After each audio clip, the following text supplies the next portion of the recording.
growing frustrations in neighborhoods all across Florida again. Adams reporting is actually behind a new push to ban HOAs. Florida homeowners say they've had enough. Rising fees, lawsuits, even arrests. It might just be time we take a look if HOAs are really even necessary. Florida is at it again, and this time it is not about gators in your swimming pool or pythons in your attic or somebody throwing a live alligator through a drive-through window at Wendy's. Nope, this time we're talking about something that could affect your home, your neighborhood, your wallet, maybe even your sanity. Because a Florida lawmaker, Representative Juan Porras, just lit a match under something that most people in the state of Florida, quite honestly, they just hate. He is talking about banning HOAs. You heard me right, not regulating them, not making a few tweaks, getting rid of them, gone. A full-on repeal of HOAs. HOAs, gone, abolished, vanished like that one next door neighbor's pink flamingo from their front yard. And here's why that is a big deal, because right now in Florida, about 9.5 million Floridians live under HOA governance. That is about half of the state. These are communities run by elected boards that decide everything from how tall your grass can be, to what color you can paint your garage door, to whether your kid's inflatable bounce house is a felony. You pay monthly dues, you follow the rules, or else. You can get fined, you can get sued, you can get leaned on. And in some extreme cases, you get jail time. No, seriously. Porras says it has gone too far. He calls HOAs authoritarian bonds. He calls it the failed experiment. He says that nobody in the free state of Florida should have a board of neighbors telling them what flag they can fly or what they can plant in their front yard. And to be honest, a lot of people agree with him. And according to one recent survey, 70% of homeowners said that they would prefer to not live in a community with an HOA. But let's get real. What happens with that one neighbor who decides that they want to paint their house bright neon green? Or turns their yard into a chicken sanctuary and decides to put a rusted out pickup truck in their front lawn? Is that freedom or is that chaos? Are HOAs protecting communities or just controlling them? And listen, just to be super clear on this, I am not giving you my opinion on this.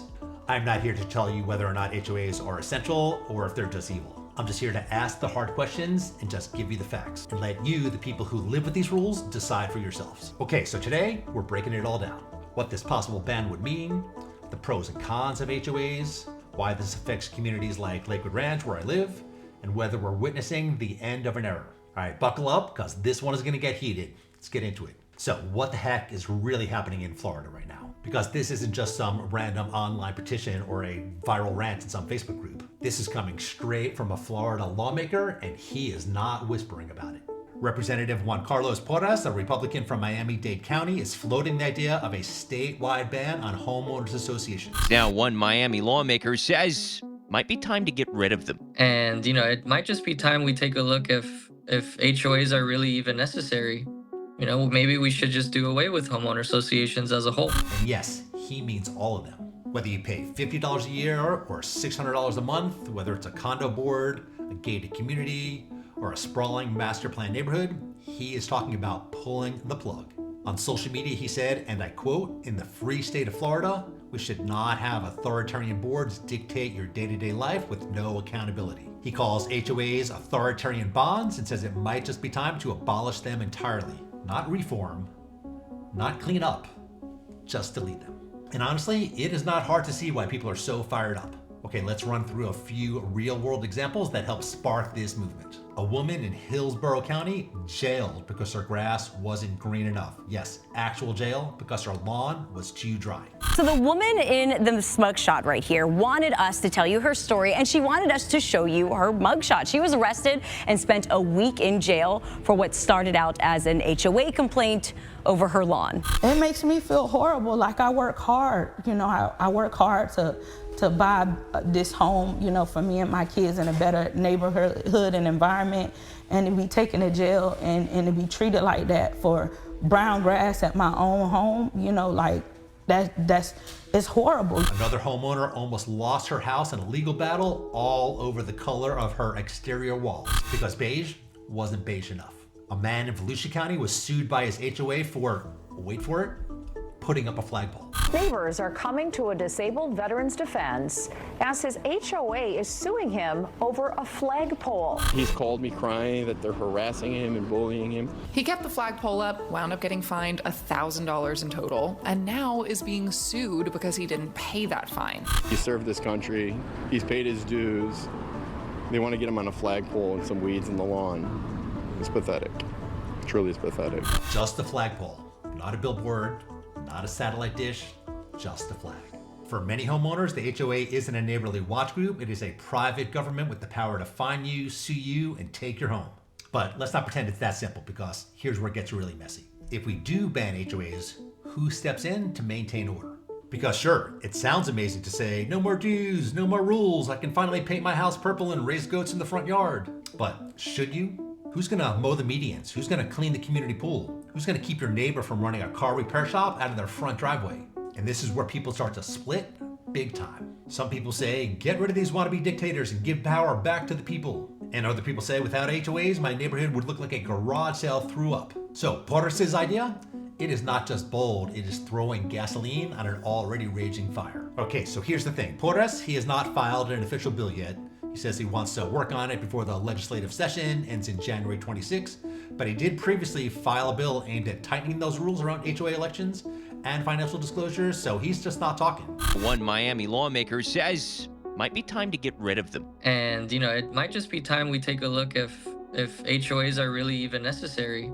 Maybe we should just do away with homeowner associations as a whole. He's already trying to reshape how HOAs work. So even if the full ban doesn't happen, the pressure is real, the outrage is real, and a lot of people on both sides are about to get very, very loud.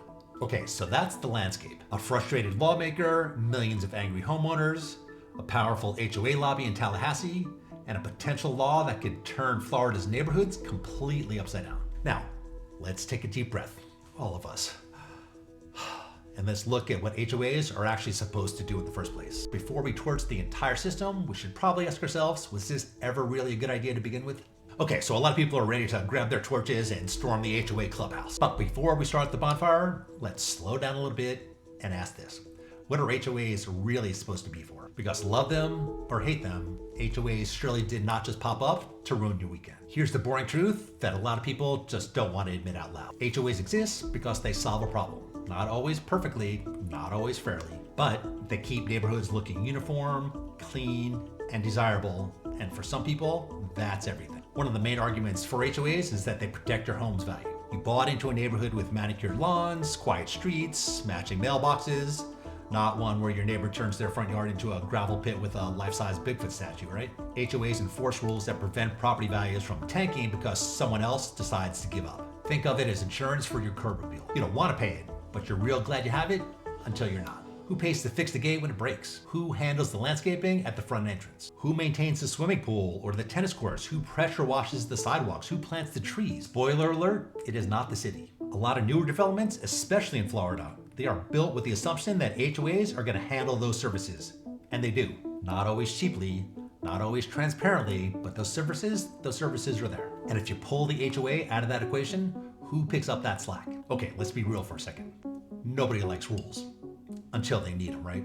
HOAs are the reason that your neighbor can't turn their garage into a nightclub or host a 3-week yard sale or cover their house in SpongeBob murals or start a backyard goat rental business, right? Those rules, they protect the peace, they keep things consistent. And for better or worse, some people like that. Especially in places like Lakewood Ranch where I live, those HOAs come with perks. And we're talking about gated access, walking trails, resort-style swimming pools, tennis courts, pickleball courts, clubhouses, events, lifestyle directors. It's part of the master plan lifestyle that sells the dream, and HOA fees fund all of it. So ask the obvious question. If you get rid of the HOAs, do you also lose all of those benefits? And if not, who's paying? HOAs can be annoying, overreaching, and in some cases, definitely abusive. But for a lot of people, they offer structure and security and a sense of order in a chaotic world. And when it's done right with transparency, clear communication, and a reasonable enforcement, an HOA can actually make the neighborhood better. But that's a big if and a big but.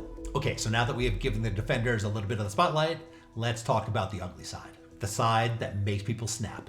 The lawsuits, the power trips, the nightmare stories. Are you ready? because here come the cons and it gets wild. Okay, so HOAs might protect your property value. They might keep your pool clean, your hedges trimmed, and your street free of jet skis on cinder blocks. But at what cost? Because for a growing number of Floridians, the HOA isn't really feeling like a helpful neighbor. It's a nightmare roommate with a clipboard, a legal fund, and no chill. Okay, let's start with the obvious, the HOA fees. Some are reasonable, 40 bucks a month, 80 bucks, maybe $120 a month. Okay, but in parts of Florida, people are shelling out 400, 500, 600, shoot, Lakewood Ranch, $1,000 for things that they barely use or never agree to. And when you ask where's that money going to, you get ghosted. You get vague budgets. You get told that's just how it is. One resident told the local media, I pay $500 a month and the entrance sign doesn't even work. It's missing letters. Others say they're being charged for landscaping while their bushes look something out of like Jumanji. In Miami-Dade County, where it's just a bunch of houses. I mean, the HOA doesn't really maintain anything other than the grass in some areas, and yet you're being charged $500, $600 plus a month, when in reality, you don't see a lot of that money going back to even your own community. Some boards don't even publish meeting minutes. Some don't respond to questions. Some make decisions in private and spend your money like it's Monopoly cash. And if you ask too many questions, you're labeled a troublemaker. You're told to stop interfering. You might even get threatened with fines or legal action. One commenter online said, I asked to see the violations list. They accused me of being too nosy and then stopped responding altogether. Hey, do me a favor, drop a comment down below. Sound familiar? Okay, here's where it gets really spicy. There's a reason that so many people call HOAs a private government, because once that board is in place, they can flex hard. You parked your car an inch over the sidewalk, $100 fine. Your trash can visible from the road, $200. Your mulch is too dark, $50 fine and a notice to appear. And yeah, that's real. Someone literally got harassed because their mulch was a 1/4 inch too thick around a palm tree. HOAs were supposed to protect your peace, not police your property like it's North Korea with golf carts. So you might be thinking to yourself, okay, well, what's the worst they could do? The answer, a lot. People have lost their homes because they missed a few payments. People have had liens slapped on their property for $80 fines. And yes, a woman in Florida literally went to jail because her grass did not meet code. I think that they have way too much power. I mean, I never heard of anything like this in my life. Some more months went by, I didn't hear anything, and then all of a sudden I start getting all these letters in the mail that say, hey, let us help you with your foreclosure. And I'm like, what foreclosure? I call my bank, they're like, nope, we don't have anything. And I'm like, what is it? Can't possibly understand. Find out it's the HOA. Imagine going to jail because you missed your sprinkler schedule. Imagine facing foreclosure over paint color. This isn't just annoying, it is life-altering, and the laws often back the board and not the homeowner. Oh, and let's not forget, enforcement, it's not always fair. You follow the rules to your letter, but your neighbor gets away with murder. One guy gets fined for a basketball hoop, another keeps his boat in the yard for months. Sometimes it's not about the rules, it's about who's on the board. And whether you like it or not, HOAs can turn into a popularity contest with subpoena powers. It's like Mean Girls, but with lawyers and liens. And yeah, this gets personal. People report anxiety, stress, feeling like they're under constant surveillance. They tiptoe around their own yard. When you pay a mortgage and taxes, insurance, and then get treated like a tenant by a volunteer committee, that is not community, that is control. HOAs were meant to build better neighborhoods, but for some, they have become micro-dystopia. And as Republican Porras puts it, it might just be time to take a look at whether or not HOAs are really even necessary. Now, one Miami lawmaker says might be time to get rid of them. And, it might just be time we take a look if HOAs are really even necessary. Maybe we should just do away with homeowner associations as a whole. And maybe he's right, or who knows, maybe getting rid of HOAs is the start of anarchy. Okay, so now let's do what we came here to do, and that is to ask the questions that nobody really wants to answer, because it's time to play devil's advocate. Now, before you start lighting a bonfire in your HOA clubhouse, full transparency, are you ready? I have actually been on the board. In fact, not only was I on the board, I was vice president of a board. So yes, I have seen the petty politics, I've seen the angry emails, I've seen the Karen-fueled confrontations over flag sizes and fence colors, but I've also seen the other side, the sheer chaos that can unfold without any structure at all. And honestly, you might not like it as much as you think you would. All right, I'm going off script here for a second. I'm going to give you kind of a little behind the scenes of actually why I joined an HOA, because honestly, I'm a real estate agent. The last thing I want to do is to be on an HOA board, but I'm going to tell you the reason why it happened. Now, hopefully none of those people are watching, because this is a true story. And again, just to reinforce, these aren't my opinions, just sharing the facts and in this case, my experience. And I also want to share something really quickly about cost, just to give you some perspective. And again, this is just sharing facts so you have some perspective. So for landscaping in this community, I want to say it was about $20,000 a month, maybe $25,000 a month. That is about $250,000 a year. That has to be paid by somebody, right? Anyway, I digress. So just imagine a world without HOAs. No more board meetings, no more violation notices, no more letters about your lawn being 3/4 of an inch too tall. Freedom, right? But then week one hits. That one house down the block, you know the one, puts a 12-foot inflatable Sasquatch on the roof. It's still there in July. Santa hat and all.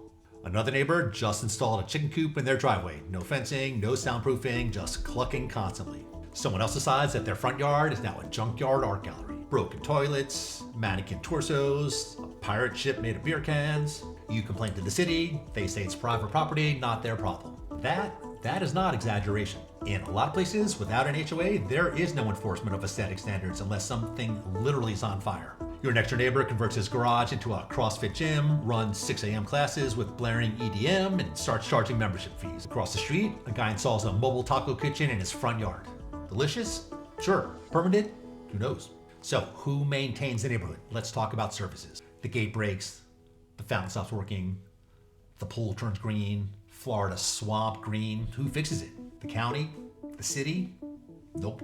In most modern communities, the city or the county did not agree to maintain any of that because the HOA was created specifically to handle those things. So for now, either neighbors have to take up a GoFundMe for landscaping or you're swimming next to algae and frogs. And here's where it really breaks down. Everybody wants freedom, right? But what they really want is freedom for themselves and rules for everyone else. I want to keep my boat in the driveway, but his boat, it's an eyesore. I should be able to paint my house any color I want, but neon orange with black shutters? That's ridiculous. Without an HOA, everybody becomes their own HOA. Shouting across driveways, calling code enforcement, starting neighborhood Facebook wars, and you think the HOA was drama? Wait till your neighbor starts a petition to ban your kid's trampoline. But here's the uncomfortable truth. A bad HOA can definitely make your life miserable. But no HOA can make your entire neighborhood miserable. HOAs can definitely be controlling, but sometimes a little control is what keeps communities from descending into total Florida man free-for-all. Are there better systems out there? Who knows, probably. Now, if you ask me personally, should we regulate and reform HOAs? 100%. Especially the ones acting like petty tyrants, but burn the whole thing down? Be careful what you wish for. And here's the thing, in places like Lakewood Ranch, nearly every single village is HOA run. So if this law actually moves forward, if HOAs are banned, what happens here? Let's talk about it. Okay, so what happens to Lakewood Ranch? Let's zoom in. Because while this HOA ban talk might sound like some big abstract political drama, here in Lakewood Ranch, it's not abstract, it's real. And if this goes through, it could change everything about how this place works, how it looks, and how it feels. Lakewood Ranch is one of the most well-known master plan communities in the entire country. There is a reason it has been voted the #1 multi-generational community in the country for 8 years in a row. It is ranked, it's awarded, it's marketed as a lifestyle, not just a place to live. And just about every single village here has, you guessed it, an HOA. You've got gates and swimming pools and dog parks and pickleball courts and tennis courts and landscaping crews and community events, beautiful entrances and signage. Who pays for all of that? Spoiler alert, it's not the city, it's your HOA. Okay, so let's just say legislation passes, HOAs are gone, banned, now what? Who maintains those amenities? That gorgeous roundabout full of flowers that you drive past every day, that was paid for by the HOA. Without one, do we just let it rot? Do we vote on it? Do we do it ourselves? What about the pools and the clubhouses? Does the city miraculously come in and take over liability for that? Or do residents form a new private company to run it? Or do they just close? Who collects the money and enforces the rules? Does each street form its own mini council? Do we go full anarchy mode? First one to put in a backyard chicken coop wins? I think it goes without saying, image is everything here in Lakewood Ranch. Whether people admit it or not, part of what sells Lakewood Ranch and keeps home values high is uniformity, clean lines, quiet streets, curb appeal. When people tour this place, they're not thinking about community governance, they're thinking, wow, this place is so nice. Okay, so maybe HOAs in Lakewood Ranch don't need to get abolished. Maybe they just need to be reimagined. More transparency, more accountability, less nitpicking. But if you pull the plug entirely, you're not just removing the rules. You're removing the engine that keeps Lakewood Ranch looking and running, well, like Lakewood Ranch. So is banning HOAs the solution to overreach and bad behavior, or is it just a new way to create even bigger problems? Okay, so let's wrap this up by looking at the bigger picture. So let's say Representative Juan Porras moves forward. Let's say the bill gets drafted, it goes to committee, and it gets support. Let's say somehow it passes and the governor signs it. HOAs, they are banned across the state of Florida. What happens next? So the first thing to understand is that this would not be immediate. Why? Because Florida has over 50,000 homeowners associations. They are wrapped in contracts, mortgages, developer agreements, and community bylaws. You can't just snap your fingers and make them disappear. It would trigger a massive legal battle. Developers, banks, property managers, homeowners, county governments all fighting over who's now responsible for what. HOA fees might go away, but guess what? The bills for landscaping and swimming pools and road maintenance and amenities, they still exist. And unless someone else steps in, that cost is likely going to shift to local governments who may or may not have a budget, residents forming their own mini groups, or most likely nobody does it at all. And communities slowly decline. That resort style living, gone. That $500 HOA fee that you hated, you're still paying it. Just now it's going to patchwork contractors, special assessments, or higher taxes. HOAs, for better or worse, provide structure. Without them, the rules evaporate. So who defines what the neighborhood is anymore? Will people self-organize and cooperate?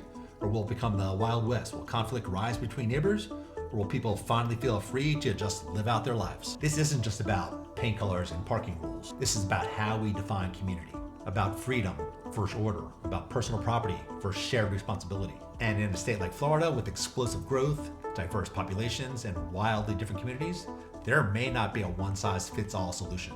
And yeah, maybe the system is broken. Maybe it needs radical change. Or maybe, just maybe, we need to stop pretending that this is just black and white. So what do you think? Is banning HOAs the future of freedom? Or is it just a disaster waiting to happen? All right, let's hear from you. Drop those comments down below. Have you ever lived in an HOA that was great, or one that made your life miserable? Would you rather live with no rules, or do you think some structure is definitely necessary? Drop your thoughts in the comments. Here's all that we are asking from you. You can argue, you can vent, debate, just please keep it civil, unlike a lot of those HOA meetings. And hey, if you're a part of a community like Lakewood Ranch, this definitely affects you. So share this, talk to your neighbors, start the conversation now before someone else makes the decision for you. Because whether you love them or you hate them, HOAs just may be on the verge of extinction. In Florida once again is leading the charge. My name is Adam Miller with the 941 Lifestyle Group. I'm a real estate agent here in Lakewood Ranch. If you are thinking about making a move to Lakewood Ranch, do me a big favor, scan this QR code. I'll put a link in the description down below. That is to my calendar. Schedule a 15-minute discovery call. It's free, no obligations. We'll just have a conversation. Thanks for watching this video. We'll see you next time, everyone.